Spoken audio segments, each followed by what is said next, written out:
Hello mga higala, isang mapagpalang araw po sa inyong lahat. Kamusta po kayo? Sana nasa mabuting kalagayan po kayo ngayon. Kahit maraming mga pagsubok, sana kumapit pa rin kayo sa Diyos dahil ang Panginoon ay nakikinig at nakikita kung ano man ang pangangailangan natin. Kaya sa ating mabuting balita, nagpaalala ang ating Panginoong Hesus na ingatan natin yung ating puso. Panatilihin natin itong malinis dahil kapag ang puso natin ay malinis, ito po ay tapat sa ating mga ginagawa araw-araw. Kaya sabi niya, pag-ingatan ninyo ang lahat ng ginagawa niyo na hindi pa kitang tao dahil hindi kayo makakatanggap ng reward o pagpapala ng Panginoon.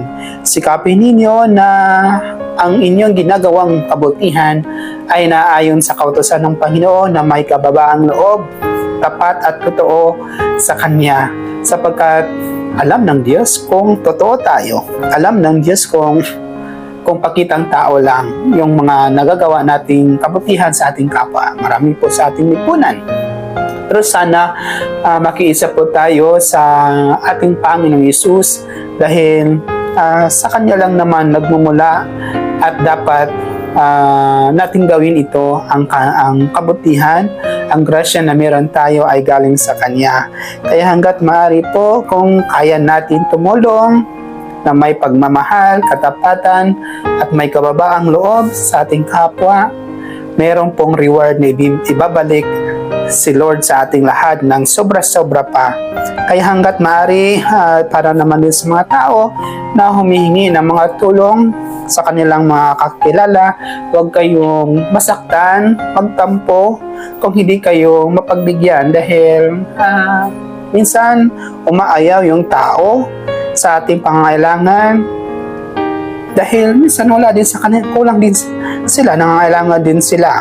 Kaya siguro naunahan lang tayo, naunahan lang kayo sa dahil mayroon pong naunang dapat tulungan. Kaya hanggat maaari po, huwag tayong malungkot, huwag tayong magtampo dahil lahat naman tayo ay may pangangailangan at alam ito ng Diyos. Kaya kumapit, magdasal at instead na ma-discourage tayo, patuloy nawa tayong magpaubaya at manalig sa Kanya dahil sa Kanya mararanasan natin ang tunay na kasayahan, tunay na pagpapala, tunay na kapayapaan na hindi po nibibigay ng mundo. Kaya always put Jesus as the center of your